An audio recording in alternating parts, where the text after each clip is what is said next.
प्रधानमंत्री नरेंद्र मोदी शुक्रवार को कानपुर पहुंचे और पहलगाम आतंकी हमले में शहीद हुए कानपुर निवासी शुभम द्विवेदी के परिजनों से मुलाकात की। उन्होंने शहीद के पिता संजय द्विवेदी, मां सीमा द्विवेदी और पत्नी एशाइना द्विवेदी को सांत्वना दी और कहा कि देश उनके त्याग को कभी नहीं भूलेगा। प्रधानमंत्री ने कार्यक्रम की शुरुआत भारत माता की जय के उद्घोष से की और मुख्यमंत्री योगी आदित्यनाथ, दोनों उप मुख्यमंत्रियों समेत मौजूद गणमान्य जनों का आभार व्यक्त किया। भारत माता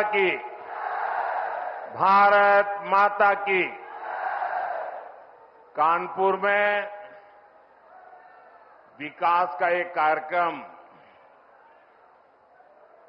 24 अप्रैल को होने वाला था,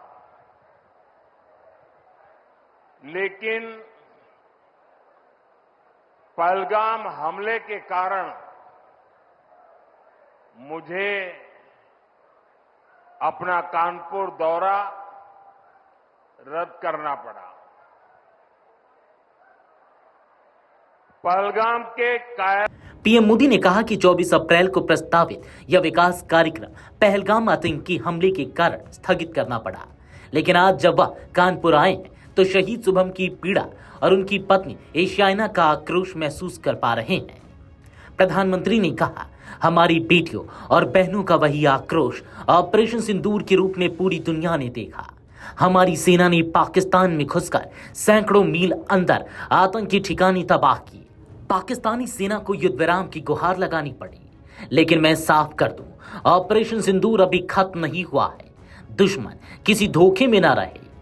कार्यक्रम में पेंटिंग लेकर आए लोगों का जिक्र करते हुए प्रधानमंत्री ने कहा कि जिनके पास पेंटिंग है वे अपना पता उस पर लिख दें, वह चिट्ठी भेजेंगे। इस दौरे के दौरान प्रधानमंत्री ने प्रदेश की 47,600 करोड़ रुपए की 15 बड़ी परियोजनाओं का लोकार्पण व शिलान्यास भी किया।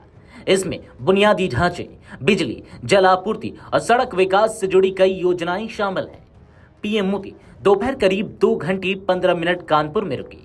उन्होंने जनता से संवाद किया और भरोसा दिलाया कि केंद्र और राज्य सरकार मिलकर उत्तर प्रदेश को विकास के नए शिखर तक ले जाएंगी। Actually, he was just here to give his condolence and जितने भी देर उन्होंने हमसे बात करी, उन्होंने सिर्फ ये बोला कि ये पूरा देश और हम सब आपके साथ खड़े हैं।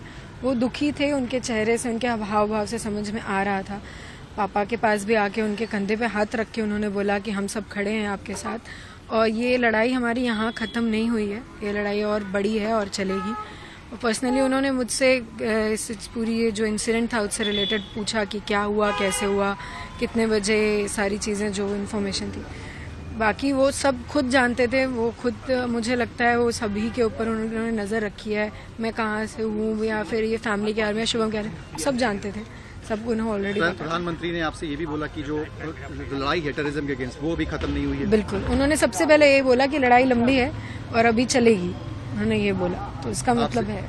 आपसे इंक्वायर भी करा उन्होंने इंसिडेंट्स के बारे में, जो वहाँ पे किस तरीके की गतिविधियां हुई? जी, उन्होंने पूछा वहाँ पे क्या कैसे हुआ था। इवन मेरे 1-2 ओपिनियंस थे, वो भी उन्होंने पूरा सुना कि मैं क्या कहना चाहती हूँ। तब मैंने उनसे कहा कि मुझे लगता है कि वो इंटरनली हिंदू मुसलमान को अलग करना चाह रहे हैं, शायद इसलिए वो आए थे, या फिर कश्मीर में चीज़ें सही हो रही थी, वो उसे ख़त्म करना चाहते थे इसलिए आए थे। उन्होंने सुना और एक्नॉलेज किया इस फैक्ट्स को।